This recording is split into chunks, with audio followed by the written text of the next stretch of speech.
Hello everyone.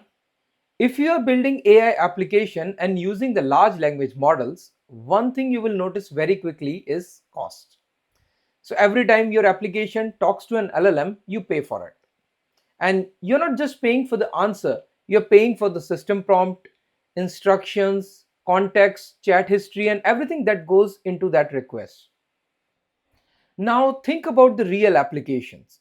User ask very similar questions again and again. The instructions you send to the model are mostly the same, but without any optimization, you end up paying for the same tokens repeatedly. And in this video, I want to talk about how you can control the cost using the three practical techniques.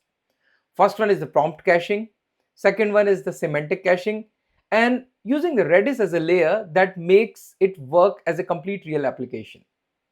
So I will explain the ideas first and then we'll look into the three short demos so that you can see how it works in practice. So let's first understand what the prompt caching actually means. So the prompt caching means that reusing the parts of your prompts that the model has already processed earlier. So if the beginning of your request is exactly the same as the previous request, the model does not process that part again. Instead, it reuses it and charges less for those tokens. And the important thing to understand is that the prompt caching is based on the exact text matching, not the meaning, not intact, exact text, and the same characters even. Now, there are three very practical rules that define whether the prompt caching actually works or not. So the first rule is the prompt size. Prompt caching only starts once the prompt reaches 1024 tokens. If your system prompt is less than or smaller than 1024 tokens, there is no caching at all. Even if you send the same prompt hundreds of times or thousands of times, you get zero benefit. And this is why the prompt caching mostly helps the application with the large system prompt or the long instructions or the policies or the guardrails. Now, the second rule is the token boundaries. So the caching does not grow continuously. It works in fixed steps of 128 tokens. So once you cross 1024 tokens, the next caching boundary is 1152 tokens, then 1280, then 1408, and so on. So basically, it caches the largest prefix it can, rounds it down to the nearest 128 token boundary. And this is why you often see the cache tokens jump in steps instead of increasing smoothly. And the third rule is the prompt stability. Your system prompt must stay exactly the same across the different requests. And it should be placed at the beginning. If you dynamically modify it, trim it, reorder the section, or they inject the user specific content into it, the caching breaks. So in the real application, the best practice is to lock the system prompt and never touch it. Now, one important point. Prompt caching is not available with the most LLM platforms. Many models do not support it at all. So in those cases, every request is treated as a brand new and you pay full price for every time. So if you're using the Azure OpenAI models, prompt caching is enabled out of the box. You don't need to enable it. You just need to structure the prompt correctly to get the benefit of it. Now let's talk about the cost because that is the whole reason we care about this. So the cache tokens are charged at a lower rate compared to the fresh tokens. And that means every cache token directly reduces your bill. In applications, when you send a large system prompt with every request, prompt caching can easily save up to 30 to 70% of the prompt token cost. And that depends on the size of the prompt and size of the user queries also. Now, in high traffic application, this can add up very quickly. But there is a hard limitation you need to remember. Prompt caching only works when the text is literally identical. If the user asks the same question in the different words, prompt caching does not work.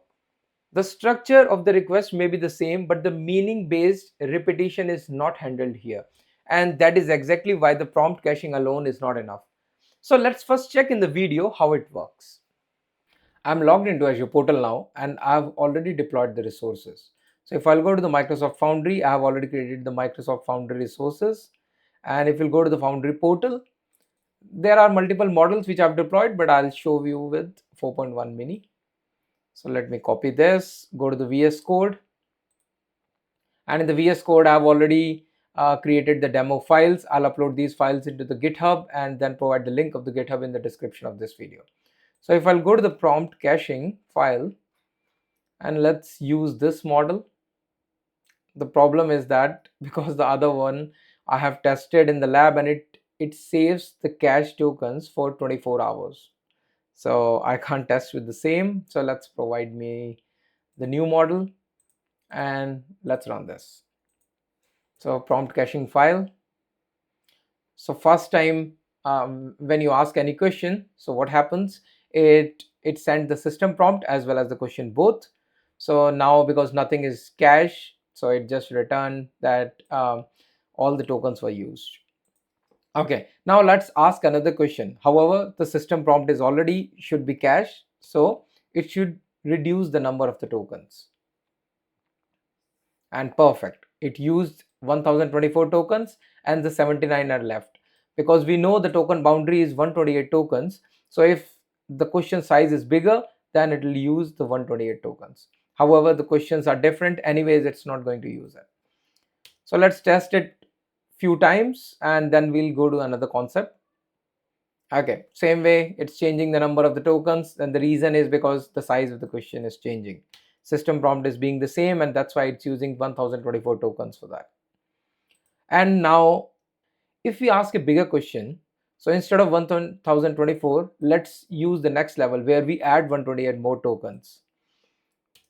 So let's ask a bigger question. It should use 1152 tokens, but I don't think so it will use immediately because the question is bigger. However, it's the first time being asked, so it's not cached, so it will still use 1024 tokens, which is correct. So now 164 tokens are fresh, but because it's within the range of 128 tokens, so next time when we ask the same question, at that time the cache token should be increased. So let's try it again.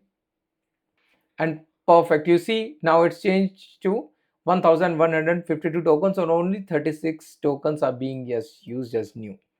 Now last approach which I want to show, because prompt caching has a limitation that it matches the text. What if we change the structure, however we keep the meaning same? Will it work or not? It should not, but let's see. So same meaning, different words. So now here you see none of the cache token is cached, and the reason is because we change the system message order as well as we change the structure of the words. So now nothing is cached. So to make the prompt caching work, you should never change the system message order, as well as the question. It doesn't matter about the meaning, the question text should be same. Now that you have seen how the prompt caching works in the demo, it should be clear where it helps and where it does not. Let's move on to the semantic caching now. So semantic caching works on the meaning rather than the exact words. So instead of checking whether the prompt text matches a previous request, we check whether the intent of the question is similar to something we have already answered before. The idea is very simple. When a user asks a question, instead of calling the LLM immediately, we first convert the question into an embedding. So an embedding is a vector representation of the meaning of the text. So the questions that mean the same will have the embedding that are very close to each other. And once we have the embedding, we compare it with the embedding of the previously asked question. If the similarity score is above the threshold that we have defined, we treat it as a cache hit. And in that case, we do not call the LLM at all. We simply return the cache answer.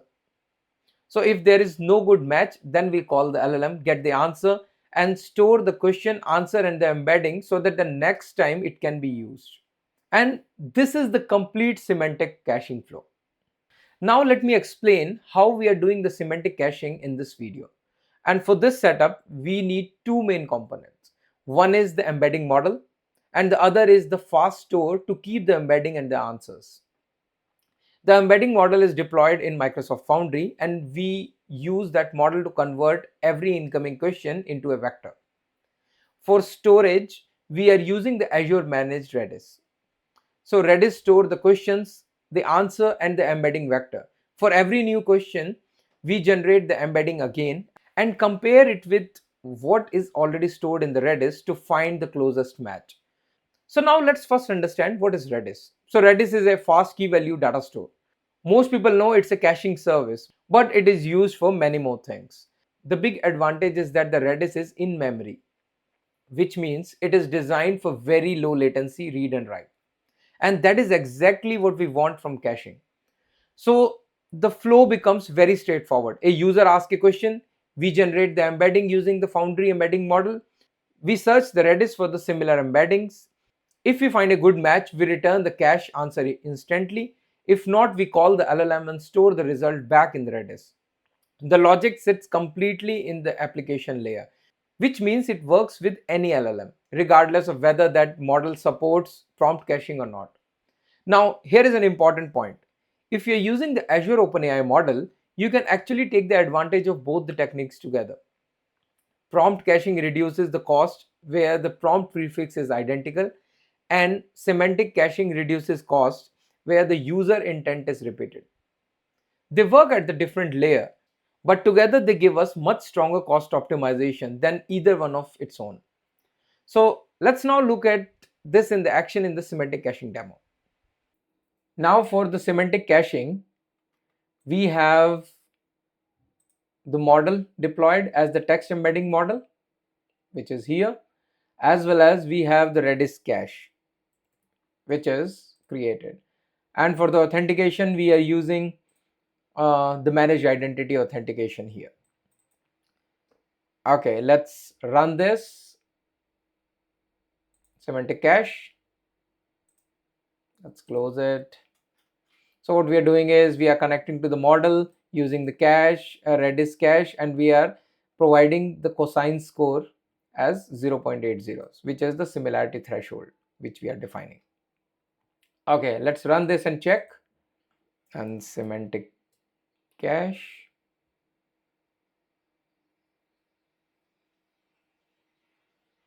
Okay, now we asked the same question which we asked in the previous demo, and now because it's a cache miss, it's the first time we are asking, so it wasn't in the Redis, and that's why what we got is that all the tokens being used through the LLM was called, and there is a latency also which is shown.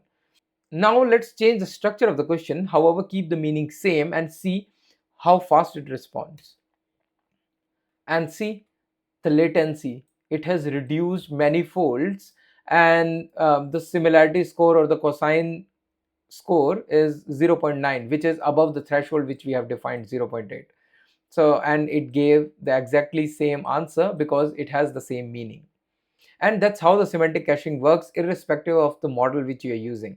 It completely depends on the caching resource. For example, Redis in this case you're using, and it will look for the meaning instead of just comparing the text. Now it's important to understand that Redis is not just being used for semantic caching here. Redis is playing a much bigger role in this setup.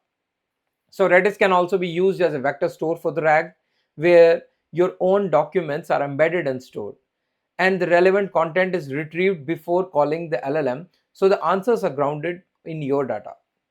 Redis can also be used for the session memory, where the conversation history is stored per user, so follow-up questions work naturally instead of every request being stateless.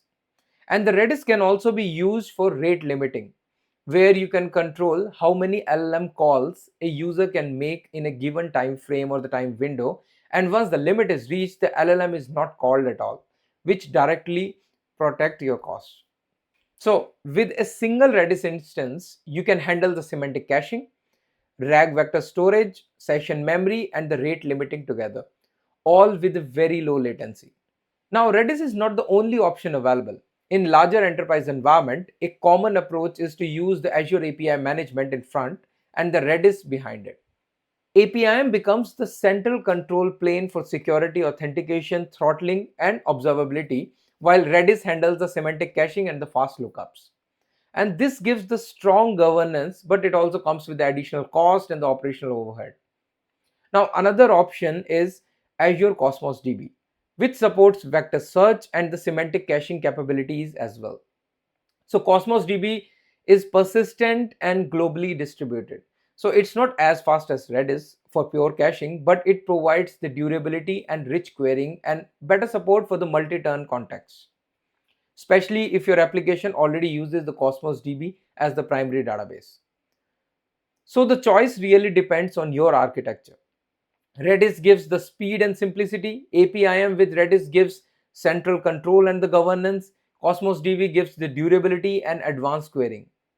Let's quickly check in the lab how we can use Redis for the other features. Now in this one, we are checking the different other features. For example, the vector store, where it does the vectorization and embedding of the documents. Then the memory store, where it stores the memory. And finally, the rate limit. So let's check all this. This is just an add-on because I just want to show that if you're using the Redis, these are the add-ons which you can use. So Python, Redis, rag demo. Okay, now we are uploading 6 small documents. So let me quickly show you that. So these are return policy, shipping policy, premium, and all those documents I am uploading. And these are vectorized. These will be vectorized. As you can see, all the documents are indexed and ready in the Redis. So let's start asking the question, and it will provide the immediate answer because these are already cached into the Redis vectors embedding. So how do I return something? It provided this information, similarity score and everything. So now if you'll keep asking, it will quickly provide the answers. Now let's test another approach where we want to see the memory store. For this session, we are using it as the user Sarah. So tell me something about the premium membership. Now it has one message in the Redis which provides the information. So it provides that because we have that vector embedding also.